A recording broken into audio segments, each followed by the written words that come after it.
ان کنتم تحبون اللہ فاتبعونی۔ ہمارے ہاں عشق رسول کے دعوے بہت ہیں، باتیں بہت ہیں، نعرے بہت ہیں۔ یہ نعرہ ہم لگاتے ہیں کہ غلامی رسول میں موت بھی قبول ہے، اور یقیناً ہمارے مزاج، ہماری سوچیں ایسی ہیں کہ اس غلامی میں موت ہر کوئی ہنس کے خوشی سے گلے لگا لیتا ہے، لیکن اس موت کا یقیناً اجر بہت بڑا ہے۔ لیکن جو میں نے آیا مبارکہ گزارش کی ہے کہ قل ان کنتم تحبون اللہ فاتبعونی، کہ آپ یہ ارشاد فرمائیے کہ اگر تمہیں اللہ سے محبت ہے تو میری اتباع کرو۔ محبت اس مالک سے جو ہر شے کا تخلیق کرنے والا، اتباع اور اطاعت ذات سید کائنات صلی اللہ علیہ وآلہ وبارک وسلم کی ہر ایمان والے کے لیے اس پر عمل کرنا لازم ہے۔ نماز دن میں 5 اوقات میں، اور دیکھا جائے تو نبی کریم صلی اللہ علیہ وآلہ وبارک وسلم کی ذات جب آپ پر مرض وارد ہوا اور اس حالت میں آپ نماز کے لیے تشریف لاتے رہے، جس طرح احادیث مبارکہ میں ہے کہ 2 صحابہ کرام بغلوں میں سہارا دے کر اور نماز کے لیے لے کر آتے تھے۔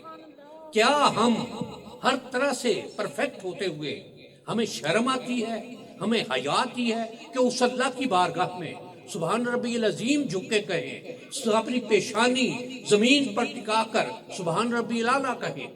یہ فرض ہے۔ فرض کے ساتھ سنت پر عمل کرنا، حدیث پر عمل کرنا، یہ بھی ایمان کا تقاضا ہے۔ ہمارے ہاں اب اگر ہم دیکھیں اپنے آپ کو، نبی کریم صلی اللہ علیہ وآلہ وبارک وسلم کا یہ ارشاد مبارک ہے کہ النظافۃ نصف الایمان، صفائی نصف ایمان ہے۔ کیا ہم اس پر عمل کرتے ہیں؟ میں صرف ایک بات کہوں گا، بس لمبی بات نہیں، صرف اپنے آپ میں سوچا جائے کہ ہمیں جو نبی کریم صلی اللہ علیہ وآلہ وبارک وسلم کی احادیث معلوم ہے، ہمیں جو سنتیں معلوم ہیں، ہم ان پر کتنا عمل کرتے ہیں؟ کیا یہ ہمارے ایمان کا تقاضا نہیں ہے؟ کیا ہمارے مسلمان ہونے کا، کیا ہمارے با ایمان ہونے کی شرائط میں یہ بات شامل نہیں ہے؟ ہم اپنے گھروں کو صاف رکھتے ہیں لیکن سارا گند اٹھا کے سڑک پر پھینک دیتے ہیں۔ ہمارے ہاں بارشوں کا موسم ہو، شہروں میں سیلاب آ جاتے ہیں، صرف اس لیے کہ ہم شاپر بیگ اٹھا کے جان بوجھ کر، اور ہم یہ کرتے ہیں جان کر کہ سڑکوں پر پھینکے، اور اس وجہ سے نالے بند ہوتے ہیں۔ نالے بند ہونے سے پانی رکتا ہے، اور پانی رک کے پھر ہمارا ہی نقصان ہوتا ہے، ہماری ہی املاک کو نقصان پہنچتا ہے، ہماری ہی چیزوں کو نقصان پہنچتا ہے۔ اگر ایک لمحے کے لیے سوچیں، کیا میری بات میں کوئی تصنع ہے؟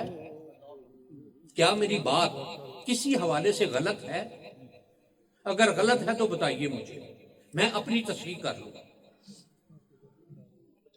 کیا ہمیں اپنے آپ کو بطور مسلمان کے، بطور نبی کریم صلی اللہ علیہ وآلہ وبارک وسلم کے امتی کے، کیا ہمیں ان باتوں پر توجہ نہیں دینی چاہیے؟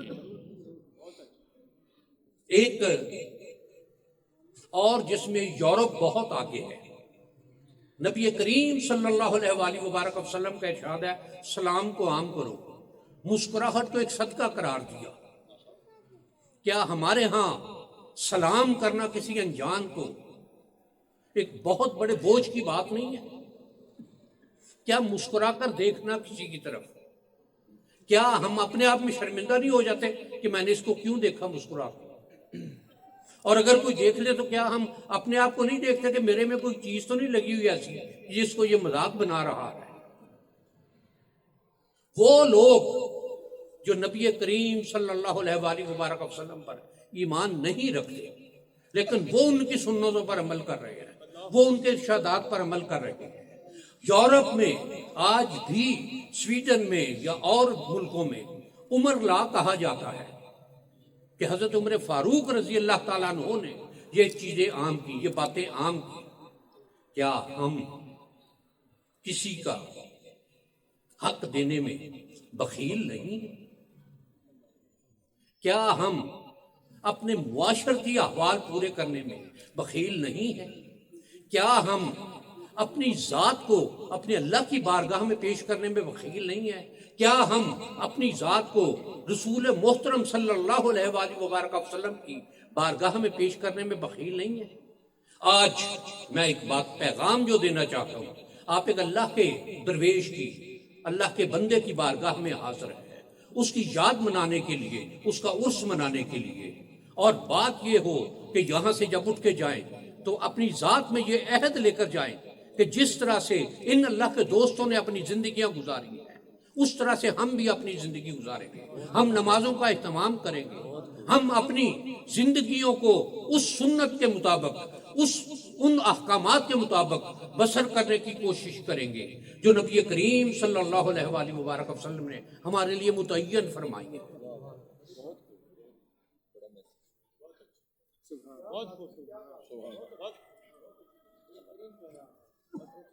اور یہ اللہ کی دوستوں میں اللہ کے دوستوں کی یاد منانا یہ نہیں ہے نعرے لگا لیے یا پیسے لٹا دیے، یہ ہے کہ میرے یہ جس بزرگ کی بارگاہ میں آئے ہیں ان کی تعلیمات کیا ہیں، وہ اللہ کی اور اللہ کے رسول صلی اللہ علیہ وآلہ وبارک وسلم کا اعلان کرتے رہے، ان کی محبتوں کی بات کرتے رہے یا نہیں، دین کے احکامات پر عمل پیرائی کا سبق دیتے رہے یا نہیں، اور ایمان یا ان ذاتوں کے ساتھ اپنے تعلق کو بنانے کے لیے، اپنے تعلق کو واضح کرنے کے لیے، اپنے تعلق کو قائم رکھنے کے لیے لازم ہے کہ جس طرح سے انہوں نے اللہ کی اور اللہ کے رسول صلی اللہ علیہ وآلہ وبارک وسلم کی اتباع میں اپنی زندگیاں گزاری۔ ابھی مقرر ارشاد فرما رہے تھے کہ راتیں ان کی قیام میں گزرتی تھی۔ کیا ہم دن کے وقت بھی قیام نماز کے لیے ہمیں شرمندگی نہیں محسوس ہوتی؟ ہم اپنے کاموں میں مصروف نہیں رہتے؟ اور کیا جو ہم لبیک یا رسول اللہ لبیک کی آواز لگاتے ہیں، جب مؤذن حی علی الصلاۃ کی آواز لگاتا ہے، حی علی الفلاح کی آواز لگاتا ہے، تو کیا اس کے جواب میں ہمیں لبیک نہیں کہنا چاہیے؟ فوراً ہر شے چھوڑ کر کیا مسجد کی طرف نہیں جانا چاہیے؟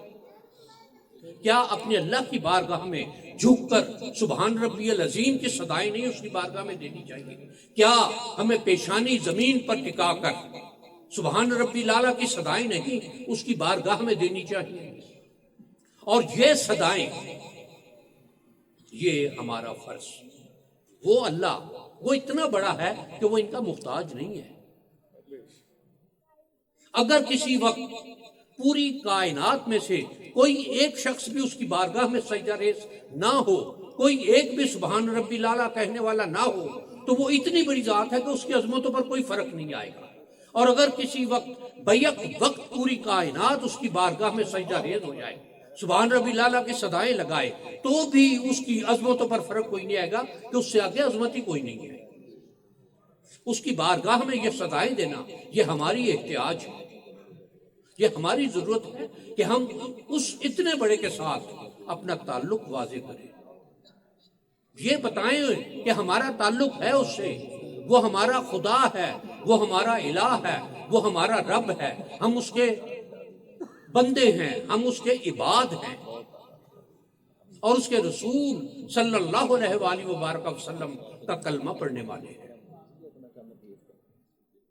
اور میں یہ بات گزارش کروں گا کہ جب یہاں سے اٹھیں تو اپنے اندر ایک عہد کر کے اٹھیں کہ آئندہ سے میں اپنے اللہ کی بارگاہ میں ہمیشہ سجدہ ریز رہوں گا، جو دن کے 5 اوقات، اور 5 اوقات کو دن کو اگر ایک جگہ پر کیلکولیٹ کریں تو 1 گھنٹہ نہیں بنتا، فجر کی، ظہر، عصر، مغرب، عشاء 1 گھنٹہ نہیں بنتا، تو کیا 24 گھنٹوں میں سے 1 گھنٹے سے کم وقت اپنے اللہ کی بارگاہ، اس کی بارگاہ میں جھکنے کے لیے، اس کی بارگاہ میں سجدہ شکر ادا کرنے کے لیے کہ اس نے ہمیں اس طرح سے نوازا، اس نے ہمیں اتنا نوازا کہ ہم اپنے آپ کو دیکھیں تو ہمارے پلے کیا ہے؟ ہمارے جیسے کروڑوں اربوں اس کائنات میں. اگر مجھے اس نے یہ مقام دیا ہے کہ میں اسٹیج پر آپ سب کے سامنے، تو یہ میرے اللہ کا کرم ہے. اور اس کے کرم کے لیے شکر ادا کرنا. اور وہ قرآن مجید میں ارشاد فرماتا ہے لَإِن شَكَرْتُمْ لَأَزِيدَنَّكُمْ، تم شکر ادا کرتے رہو تمہیں مزید ملتا رہے گا. وَلَئِن كَفَرْتُمْ إِنَّ عَذَابِي لَشَدِيدٌ، اگر تم انکار کرو گے تو میرا عذاب بڑا سخت ہے. جب مفت میں اس کے کرم مل رہے ہیں، مفت میں اس کی رحمتیں مل رہی ہیں، تو پھر ہم اپنے آپ کو اس کی طرف ٹلٹ کر دیں، اپنے آپ کو اس کی طرف موڑ دیں، اپنے زبانوں پر اس کا نام رکھیں، اپنے ذہنوں پر اس کی عنایات کا، اپنی سوچوں میں اس کے کرم اور فضل کا ہم ہمیشہ احترام کرتے ہیں.